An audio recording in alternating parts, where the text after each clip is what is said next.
What's up, Barnhill family, and welcome back to your home for all things combat sports. Yo. So, Nick, I got to tell you, I love these little Dana White impromptu social media posts where he just hits us with fire news after fire news, and he basically set the stage for the first quarter of 2023, and we're kicking it off with Dricus Du Plessis versus Sean Strickland for the undisputed 185 belt. That's taking the place of what was Volkanovski versus Topuria, because that's gotten pushed back a month because Volk needs a little bit of time to recover. I love this. I think it's a great way to start the year. I will admit it was unexpected, and Strickland told us, hey, I didn't really want to do this, but I'm a company man and I'm jumping in. I really can't wait for this fight. Yeah, I love it. And I think this card in Canada really needed it. We weren't sure who was going to start 2024 on the pay-per-view headlining events, but Sean Strickland is one of those guys. He didn't take any damage in his last fight and seems like now that he's the champ, he wants to be active. I know he goes online and says, I didn't really want to fight in Canada and I didn't want to fight in January, but you know, I'm here to be a company man and do what I have to do for the company. So I like that, and I do think that this is a good matchup for him. And while DDP has quickly become a controversial guy at 185, right? Like, he didn't want to take a title fight, and then he did want to take the title fight. And I wasn't really sure what was going to happen with that, because generally when the UFC has a direction they want to take you, and then you're the reason that it gets derailed, they don't like that very often. And when you mess up the UFC's plans, a lot of time they'll put you on the back burner. And even though he had a 6-fight win streak and he's undefeated in the UFC, they might have made him do 6 more fights just to get another title shot, you know, just to stick it to him. But they see that he's the most deserving 185er. He's a pretty intriguing character. I think that there's a lot to be seen and developed as far as character goes for DDP. The UFC sees it, and I honestly think the underlying message to this whole entire thing is sort of what we were talking about yesterday when it comes to stars in the UFC. The fact that there's not that many massive names competing right now. We've got Conor McGregor, but it's been a long time. Israel Adesanya just got beat up, and he said he's not coming back anytime soon. Sugar Sean is on his way up, but he's not quite there yet. And then you got Islam Makhachev, who is currently forming that mega star character, but he's also not 100% there yet like a Khabib was. So I think this fight is a great way to entice Izzy back into competing next year, especially if DDP wins. You know, they did have that beef. They got into the cage together after Izzy's fight, and it sort of went a way that nobody was really expecting it to go. But I think there's something there. I think the fans do want to see those two square off. And if he's able to beat Strickland, which is not an easy task, I really don't know who's going to be the favorite or the underdog as soon as the money line really starts to come in on this one. But I'm leaning towards Sean Strickland being able to get his hand raised. But Dricus has showed us he's a very powerful guy with a lot of power, and he just knows how to get his hand raised, even though his style looks a bit clunky, looks a bit weird and unorthodox. I mean, he's getting his hand raised in the UFC, so he's doing something right. I'd like to see him in there with Izzy, but obviously he's got to get his hand raised against Sean first. Yeah, and that's certainly no easy task. I mean, Sean Strickland he proved himself to be an excellent fighter, much better than we all thought that he was.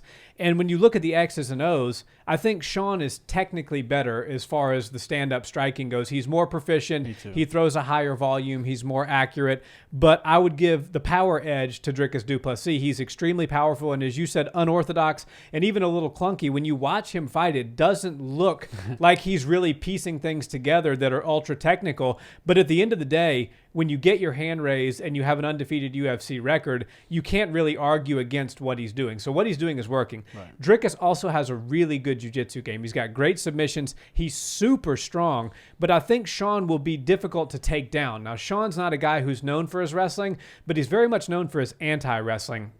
And Sean does a good job, and he trains a lot with some really good grapplers and has for a long time to keep himself on his feet because that's where he likes to operate. So the fight's going to be super interesting. And you mentioned Israel Adesanya, and I agree with you. I think the UFC is making this fight, in a lot of ways, 297, the card needed to be saved. I mean, the card was abysmal, and when you're going back to Canada, you want to do it right in Toronto. Toronto's a fight city, and the people are going to show up expecting a good main event, and this is certainly that.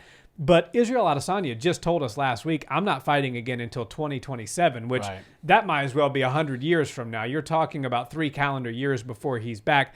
But I believe that timetable could be drastically sped up if Dricus Du Plessis is able to defeat Sean Strickland, because there was a beef there that never got to materialize because Dricus had the injury. They put Sean in, and then Sean, of course, beat Izzy, and so that fight just kind of got washed away.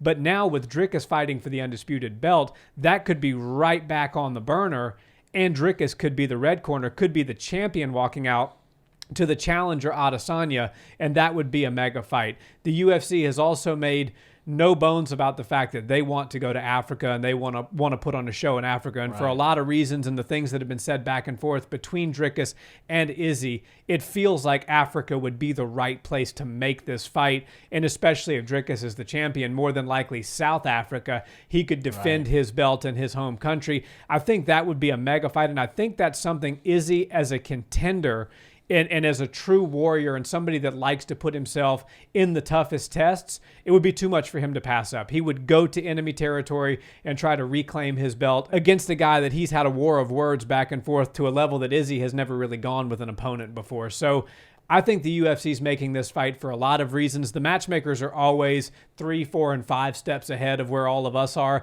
They're thinking about what's to come, not just what is now. And I think this fight could set up some really, really fun stuff at 185. Yeah, me too. And some of Israel Adesanya's chapters in his book, when it's all said and done, are going to be really, really amazing things. You know, there's not a ton of guys on the UFC's roster that understand that fighting is a sport and sports are entertainment. At the end of the day, it's not just about the punches and the kicks, but you also have to bring people along for the story. You have to promote yourself. You have to promote your fight. And you have to get locked in the cage with somebody else who's willing to do that with you. That's how the big moments are created in this sport. And this is a unique sport where it doesn't really have to go off merit alone. It can go off of, what you've done in the past, or it can not go off of what you've done in the past. As long as there's an interesting story and you have the attention of the masses, you can make things happen.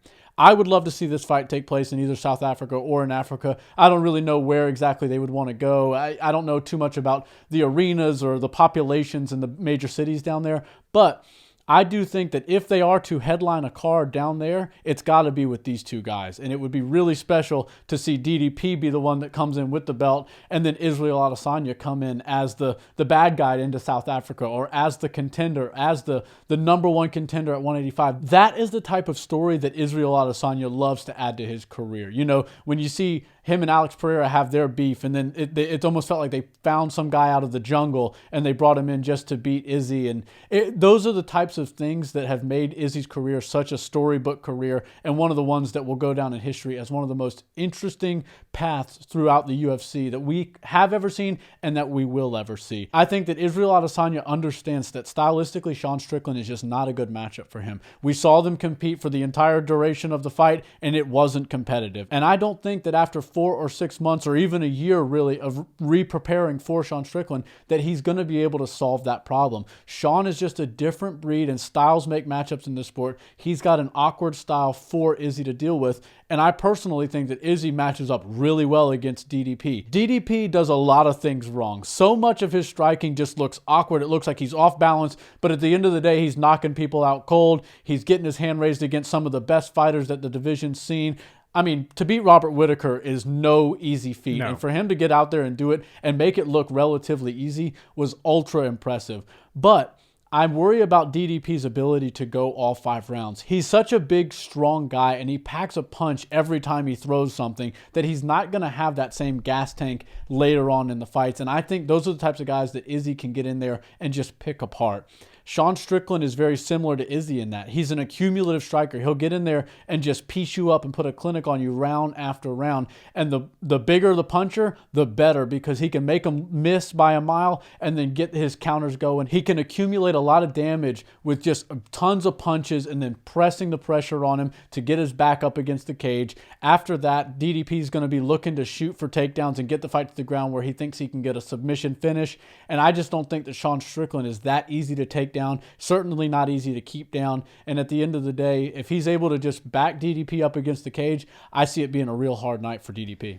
Yeah, and the DDP Izzy fight works for all the reasons that we just mentioned, but we can't get too far ahead of ourselves. Right. Obviously, DDP has to defeat Sean Strickland for that fight to make sense. And I really think if Sean wins the fight, as you kind of sound like you're alluding to, your prediction may be that Strickland gets his hand raised and he defends his title. But if Sean wins the fight, it doesn't make sense to do the rematch with Izzy. Maybe you bring in a Hamzat, and I got to be honest, I'm a little bit surprised, and I'll say pleasantly surprised, because DDP, we did a video talking about how he's probably lost his title opportunity because he was given the short notice option to fight Izzy, and he turned it down because he needed more time to recover and whatnot. And I thought that the UFC was going to pass DDP up and give Hamzat Chimaev the first crack at Sean Strickland. And that's not the case anymore. But I do believe that they're going to have Hamzat in the wings. He may even weigh in for this fight. It wouldn't surprise me if they bring Hamzat down or up to Toronto, and have him weigh in as the alternate for this fight. And I think he's the next one they're going to give it to, especially if it's not DDP. There could be some magic that happens if DDP wins and he calls Izzy out of retirement and he says something on the microphone that's enticing enough to get Adesanya out and they can make a big fight. Maybe they do that, but we still have to see what happens in January in Toronto. And I got to tell you, Sean Strickland versus DDP stylistically is an awesome fight. Yeah, I totally agree. This is a power puncher versus a volume puncher. I'm leaning towards Sean Strickland getting his hand raised. I know we're not doing a full prediction right now, but I can't wait to see this fight unfold. Me either.